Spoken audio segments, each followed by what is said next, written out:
अगर आप इस प्रकाशन को समझ गए, But if you will understand this revelation, तो आप पृथ्वी पर राज्य करेंगे। then you will reign on the earth. Amen.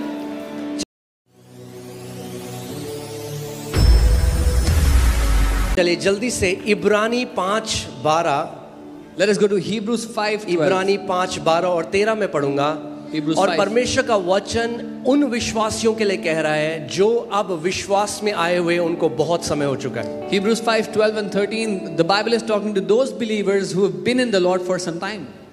ध्यान से सुनिए। समय के विचार से तो तुम्हें गुरु हो जाना चाहिए था या शिक्षक हो जाना चाहिए था, तो भी यह आवश्यक हो गया है कि कोई तुम्हें परमेश्वर के वचनों की आदि शिक्षा फिर से सिखाए। For though by this time you ought to be teachers, you need someone to teach you again the first principles of the oracles of God, and you have come to need milk and not solid. तुम तो ऐसे हो गए हो कि तुम्हें अन्न के बदले अब तक दूध ही चाहिए। For everyone, you have become as if you need milk and not solid food. NLT में मैं आपको पढ़ के बताता हूँ, it's beautiful. I'll read it in NLT, it's beautiful. For you have been believers so long, तुम इतने लंबे समय से विश्वासी हो, now that you ought to be teaching others. अब तक तो तुम्हें दूसरों को सिखाने वाला होना चाहिए। Instead, you need someone to teach you again the basic things about God's word. लेकिन जरूरत ये पड़ रही है कि तुम्हें कोई परमेश्वर के बारे में प्राथमिक बातें सिखाए। You are like babies who need milk and cannot eat solid food. तुम उन बच्चों की तरह हो गए जो खाना नहीं खा सकते ठोस, उनको दूध चाहिए पीने के लिए। Apostle Paul is talking about many believers. पौलुस प्रेरित बहुत से विश्वासियों की बात कर रहे हैं यहाँ पे। आज भी कई विश्वासी हैं, उन्हें केवल दूध चाहिए। Even today there are many believers who just need milk. वो वचन की जो गूढ़ शिक्षाएं हैं उनको सहन नहीं कर सकते। They cannot bear the solid food of the word और of God. इसीलिए सालों हो गए कलीसिया में जाते हुए, मगर आज भी आत्मा में बच्चे हैं। And this is why they have been going to church for years, but they are still children, they are still babies in the spirit. ये कौन विश्वासी हैं जिनके लिए बाइबल कह रही है कि सालों के बाद भी आज भी वो बच्चे हैं? Who are these believers that the Bible is saying they are babies still after years? Verse 13. 13वीं आयत। For everyone who partakes only of milk is unskilled in the word of righteousness, for he is a babe. क्योंकि दूध पीने वाले को तो धार्मिकता के वचन की पहचान नहीं होती, क्योंकि वो बच्चा है। सो बाइबल के अनुसार आपकी बाइबल में भी है, ये मैं नहीं बोल रहा, बाइबल के अनुसार अगर आपको धार्मिकता की शिक्षा का ज्ञान नहीं, तो आप परमेश्वर की नजर में अभी एक दूध पीते हुए बच्चे हैं। So according to your Bible, this is in your Bible, and it says if you do not have the understanding of the revelation of righteousness in the sight of God, you are still babies. इससे फर्क नहीं पड़ता आप कितना उपवास करते हैं, कितनी प्रार्थना करते हैं, कितने समय से चर्च जाते हैं। It does not matter how much you fast or pray or you go to church. अगर आपको धार्मिकता का प्रकाशन नहीं है, तो आप दूध पीने वाले बच्चे हैं परमेश्वर के राज्य में। If you do not have the revelation of righteousness, you are a baby in the eyes of God. और बच्चे कभी भी राज्य और प्रभुता नहीं कर सकते। And babies cannot have dominion, they cannot reign, they cannot rule. Hallelujah. इब्रानी 6, मैं आपको कुछ बताना चाहता हूँ, थोड़ा शॉकिंग है कई लोगों के लिए। Let's go to Hebrews 6. It's a little shocking for some people. क्योंकि कई विश्वासी जो सोचते हैं ठोस खाना है, और हम पे ये एलिगेशन लगाते हैं कि हम वो नहीं सिखाते, वो एक्चुअली में मिल्क है राज्य में। Because what some people think is solid food, and they put that allegation on us saying we don't teach that, is actually basic milk for children. अब एक बार फिर से जाइए इब्रानी 5:12 में, मैं आपको कुछ दिखाना चाहता हूँ। Let's see again Hebrews 5:12. यहाँ पे देखिए लिखा है फर्स्ट प्रिंसिपल्स। It says प्राथमिक बातें, फर्स्ट प्रिंसिपल्स, जो शुरुआती बातें हैं।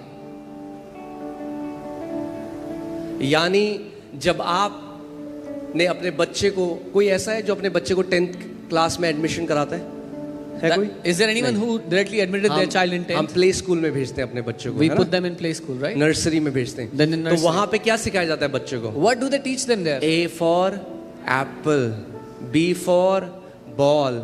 पर आपका बच्चा भी 20 साल का हो गया और वो कह रहा है A for apple, B for ball, तो कुछ दिक्कत है। If your child is 20 years old now and he's still talking things of nursery class, there's a problem. A for apple, B for ball राज्य की पहली एलिमेंट्री टीचिंग है। क्योंकि ये चीजें जो these are the first principles of kingdom. मगर ये पहली एलिमेंट्री शिक्षाएं क्या हैं? इब्रानी 6। What are these basic principles? What are these basic teachings? इसीलिए आओ मसीह की शिक्षा की आरंभ की बातों को छोड़कर, क्या कह रहा है वचन? इसीलिए आओ मसीह की आरंभ की बातों को छोड़कर हम सिद्धता की ओर आगे बढ़ते जाएं। Therefore, leaving the discussion of the elementary principles, let us go on to perfection. अरे ये पाप के बारे में नहीं सिखाते। अरे पाप पश्चाताप अगर यही करते रहोगे तो कभी मसीह लोग सयाने नहीं होंगे विश्वास में। Oh, they don't teach about sin. If you keep teaching about sin and repentance, believers will never be mature in the Lord. और आपको एक बात बता दूं, अगर रिपेंटेंस होता है तो हर संडे इस कलीसिया में होता है, क्योंकि मन बदलते हैं, लोग जानते हैं वो नई सृष्टि हैं, लोग जानते हैं उनका अधिकार क्या है, और लोग जय में चलते हैं, उनके जीवन के फल बताते हैं कि उन्होंने रिपेंट किया है। And let me tell you, if there is repentance, it happens every week in this church where people's minds are renewed. They find out who they are in the Lord. Their hearts are changed. Their thinking is transformed. Amen. Repentance प्रभु मैं पापी हूं कहना नहीं है। Repentance is not, oh Lord, I'm a sinner. वो penance है, वो पश्चाताप है। पश्चाताप अलग है। रिपेंटेंस का मतलब है मन का बदलाव होना। Penance is a different thing. Repentance means a change of thinking, a her change of Sunday mind. आप गवाही देखते हो, हमें नहीं पता था पहले, अब हम अपना अधिकार जान गए हैं, घोषणाएं करते हैं। अरे यही तो असली रिपेंटेंस है। Every Sunday you watch testimonies, people saying, we did not know we had authority, we learned to take authority, we learned to make declarations. This is repentance. Amen. मैं अपनी तरफ से कुछ ऐड नहीं कर रहा, वचन पढ़ रहा हूं आपके सामने। I am not adding anything to this. I'm just ध्यान reading the धरकर word. सुनना। Hear carefully. Amen. Amen. इसीलिए आओ, So, इसीलिए बोलो आओ, परमेश्वर हमारे लिए कह रहा है, इसीलिए आओ मसीह की शिक्षा की आरंभ की बातों को छोड़कर हम सिद्धता की ओर आगे बढ़ते जाएं। therefore, leaving the discussion of elementary principles, let us go on to perfection. English Bible says not laying again the foundation. Bible कहती है फिर से वो नींव ना रखें. अगर आपको घर बनाना है, If you want to build a तो house, सबसे पहले नींव डालना बहुत जरूरी है। then it is very important to lay the foundations first. मगर यहाँ नींव डाला, फिर यहाँ नींव ही डालते रहोगे तो घर नहीं बनेगा कभी। But if you put a foundation here and a foundation there, if you keep laying the foundation, अगर you'll घर never build a banana house. है, नींव डल गई भैया, उसके बाद और तो बनाओ। If you want to build a house, you've laid the foundation, now build above it. पाप से पश्चाताप करो, पाप से पश्चाताप करो। अरे sin and भैया वो repent. एलिमेंट्री टीचिंग है, आगे बढ़ो उससे। Sin and repent, sin and repent. That is the basic teaching. Move ahead of it. आमीन। आपकी बाइबल में भी है। This is in your Bible. हम किसकी तरफ बढ़ जाएं? सिद्धता की ओर। अब ध्यान से Towards सुनो, what do we go? Perfection. क्या है elementary principles? What are these elementary teachings? Not laying again the foundation. फिर से हम ये फाउंडेशन ना डालें, बाइबल कह रही है। Let us not lay this foundation again. मरे हुए कामों से मन फिराना, Repentance from dead works, परमेश्वर पर विश्वास करना। faith towards God. परमेश्वर पर विश्वास करने से आप शुरू होते हो और ग्रेजुएट होते हो परमेश्वर का विश्वास पे। You start from faith towards God and you graduate with the faith क्योंकि of जब God. मैंने यीशु में विश्वास किया, मैंने नया जन्म पा लिया, मगर अब मेरे पास यीशु का विश्वास है, इसलिए मैं पहाड़ों को हटा सकता हूं। Because when I believed in Jesus, I believed I had faith on him and I got a new life, but Amen. now I have his faith. Church, graduation का समय आ चुका है. Church, it is time for graduation. Amen. Hallelujah. हमें आदि की शिक्षाओं की बातों से बढ़कर आगे जाना है गूढ़ रहस्य में, और बाइबल बताता है स्ट्रॉन्ग मीट, जो गूढ़ शिक्षा है वो है राइचियसनेस का message. We have to move out of the basic things of the Lord and go into the deep secrets of the message of God, and that is the message of righteousness. क्यों आज मसीहों की हालत ऐसी है? Why are believers in this condition किसी ने today? काला धागा कर दिया, हमारे घर के बाहर नींबू काटा है, अरे कोई हमारे ऊपर जादू टोना कर रहा है, अरे हमारे ऊपर ओ पास्टर जी. ये क्यों हो रहा है? क्योंकि आज तक नहीं समझे कि धार्मिकता क्या होती है. Why do believers talk like this? Somebody's done black magic over us. There was a lemon outside our house, because they don't have the understanding of what righteousness is.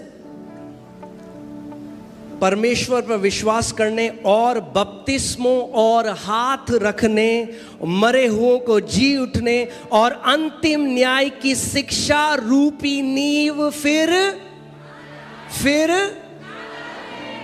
फिर से ना डाले. Of the doctrines of baptism, of laying on of hands, of resurrection of the dead, and of eternal judgment, do not lay these basic foundations again. अगर आप देखें maximum लोग यही सिखाए जा रहे हैं 20-30 साल तक. अरे परमेश्वर कह रहा है अगर सिद्धता में जाना है तो आगे बढ़ो, धार्मिकता के वचन को समझो, जानो कि मसीह ने तुम्हारे लिए क्या कर दिया है. If you will see, maximum number of people are teaching this for 20-30 years, but Bible is telling us if you want to go into perfection, leave these basic foundation teachings that you have already laid and go towards the teaching of righteousness. नींव बहुत जरूरी है नए विश्वासियों के लिए. Foundation is very important for new believers. इसके बिना हम आगे नहीं जा सकते. Without that we cannot मगर move भाई forward. एक बार नींव डाल दी तो आगे बढ़ो. But when you have already laid the foundation once, now move ahead.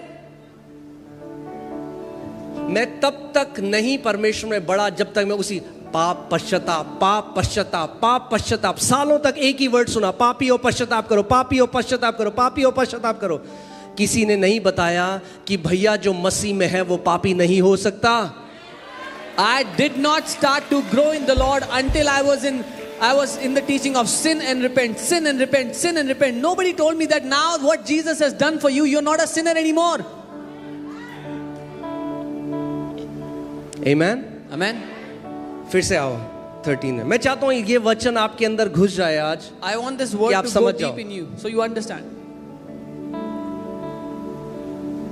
Hallelujah. Verse 13. तेरहवीं आयत. क्योंकि दूध पीने वाले बच्चे को तो धार्मिकता के वचन की पहचान नहीं होती क्योंकि वो बालक है. Because everyone who drinks milk is unskilled in the word of righteousness, for he is a baby. Amen.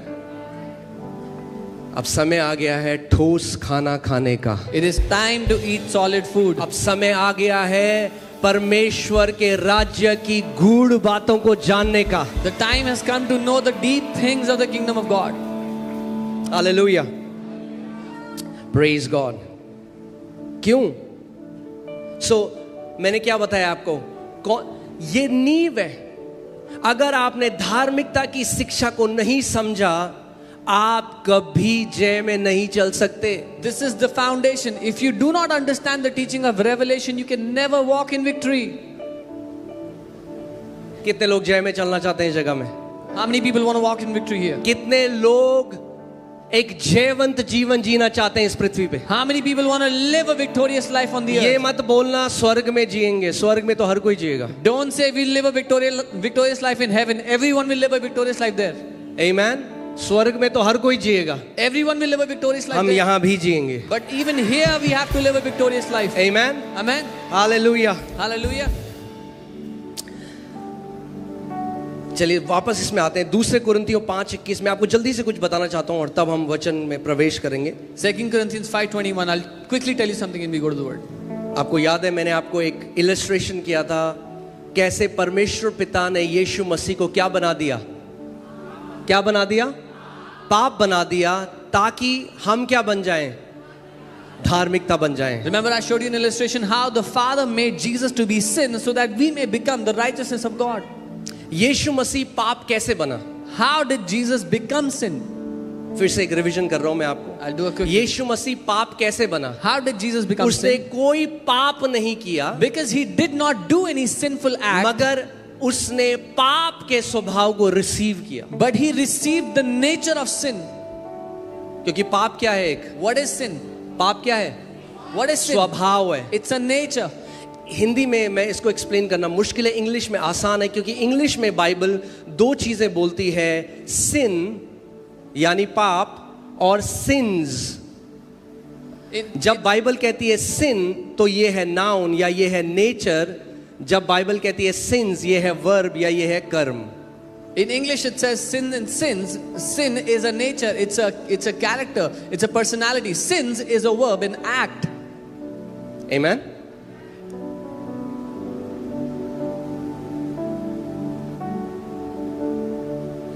So पिता ने क्या किया? How did Jesus became sin? He received our sin.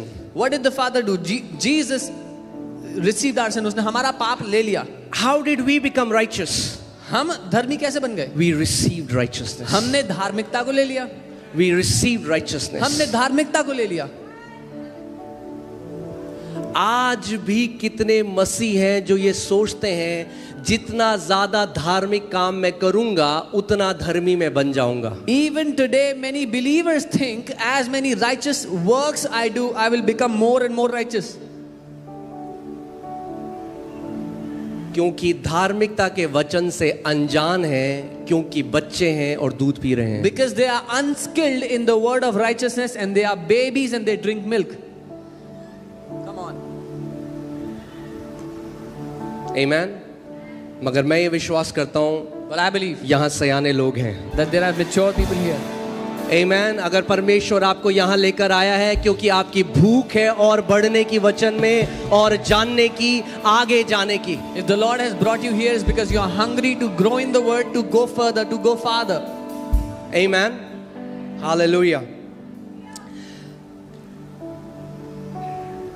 प्रकाशित वाक्य 5:10. Revelation. प्रकाशित वाक्य 5:10. और क्या कह रही है? यीशु मसीह ने क्या किया है? He has made us kings and priests to our God. What has Jesus done? उसने हमें राजा और याजक बना दिया अपने परमेश्वर के लिए. क्यों बनाया हमें राजा और याजक? Why has he made us Is kings this a and priests? title? ये कोई ओहदा है?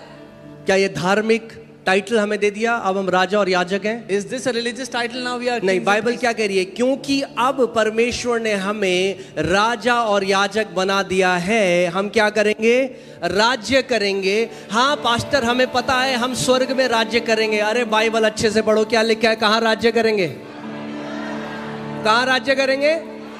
पृथ्वी पे राज्य करेंगे. So he has made us kings and priests. Yes, pastor, we know we will reign in heaven. No, read carefully. It says we will reign on the earth. कहाँ राज्य करेंगे? Where are we going to reign? हाँ, अगर आपको नहीं पता तो बता दूं, आप अभी पृथ्वी पे हो. If you don't know, let me inform you. You are on the earth. कहाँ हो आप बैठे? Where are you? पृथ्वी में बैठे हो. तो कहाँ राज्य करोगे? बोलो यहाँ राज्य करूंगा. बोलो I will reign here. Amen. यानी जहां आप हो परमेश्वर वहां आपको राज्य कराएगा, वहां आप प्रभुता में चलोगे, वहां आप परमेश्वर के महान कार्यों को देखोगे. That means wherever you are, you will reign there. God will do mighty things in and through your life. Amen. Hallelujah. अगर चांद में होते तो शायद नहीं कर पाते प्रभुता, मगर बाइबल कह रहा है धर्मी लोग जो हैं, जो राजा और याजक बनाए जा चुके हैं, वो पृथ्वी में राज्य करेंगे. The Bible is saying those who are righteous, who have been made kings and priests, will reign on the earth. Does the Bible say he will make us kings and priests? क्या Bible कहती है वो हमें बनाएगा राजा और याजक? हाँ, बना चुका है. He has made us. क्या करेंगे हम लोग? What will we do? राज्य करेंगे. We will reign. राज्य करेंगे. We will reign. जो धर्मी लोग हैं ना, The righteous people, उनकी ग्रिडी नहीं है इस बात की. they have no कहते understanding. राज्य केवल परमेश्वर कर सकता है. They say only God can reign. हाँ, मगर उसी परमेश्वर ने कहा अपने वचन में कि तुम राज्य करोगे. Yes, but the same God in His word said, "You will reign." उसी परमेश्वर ने अपने वचन में कहा क्योंकि मैं राज्य करता हूं, मेरे बेटे और बेटियां भी राज्य करेंगे। The same God, he said, because I reign, my sons and daughters will also reign. बोलो, मुझे राज्य करने के लिए बनाया गया है। Say, I have been made to rule and reign. आमेन। पृथ्वी में किस चीज में राज्य करेंगे? बीमारियों के ऊपर राज्य करेंगे, डिप्रेशन के ऊपर राज्य करेंगे, गरीबी के ऊपर राज्य करेंगे, दुष्ट आत्माओं के ऊपर राज्य करेंगे, शैतान की सारी युक्तियों और झूठ के ऊपर राज्य करेंगे। What will we reign over? We will reign over sicknesses, we will reign over poverty, we will reign over every lie of the devil. Amen. Hallelujah.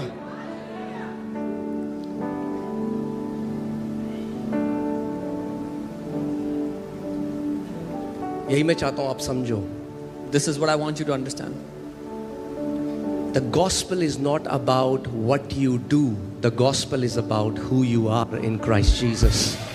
आप क्या करते हो इसके बारे में सुसमाचार नहीं है, आप कौन हो इसके बारे में है सुसमाचार। मैं फिर से बोलता हूं इसको, सुसमाचार इसके बारे में नहीं है कि आप क्या करते हो, सुसमाचार इसके बारे में है कि मसीह में आप कौन हो। The gospel is not about what you do, the gospel is about who you are in Christ.